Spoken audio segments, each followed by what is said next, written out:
ভাবে তিনটা বিষয়ের একত্রে একটা রোডম্যাপ চেয়েছি, যেখানে জুলাই গণহত্যার বিচার, সংস্কার বা জুলাই সনদ এবং আমরা যে গণপরিষদ এবং আইনসভা নির্বাচন চাচ্ছি সেটি সমন্বিত এক পরিকল্পনা। আমরা সুস্পষ্টভাবে বলেছি যে ছাত্র উপদেষ্টা যারা রয়েছেন তারা গণ অভ্যুত্থানের প্রতিনিধি আকারে সেই প্রেক্ষিতে সরকারকে গিয়েছিলেন, সরকারকে বৈধতা দিয়েছে। ফলে তাদের সাথে কোনো রাজনৈতিক দলের বা এনসিপির সম্পর্ক নাই, সেটা আমরা আজকে সকালের বক্তব্য আমাদের পরিষ্কার করেছি। বরং গণ অভ্যুত্থানের প্রতিনিধি আকারে তারা গিয়েছে, গণ অভ্যুত্থানের আকাঙ্ক্ষা বাস্তবায়নে কাজ করছে আরো সকল উপদেষ্টারা একত্রে।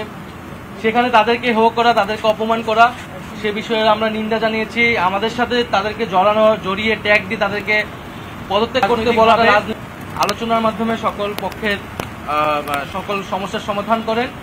কোনো রাজনৈতিক দল নয়, বরং জনগণ এবং যে গণ অভ্যুত্থানকারী ছাত্র জনতা তাদের আহ্বানেই তিনি দায়িত্বে এসেছেন এবং তাদের আকাঙ্ক্ষা বাস্তবায়নের জন্যই তিনি আসলে কমিটেড। কোনো রাজনৈতিক দলের প্রতি উনি কমিটেড নয়।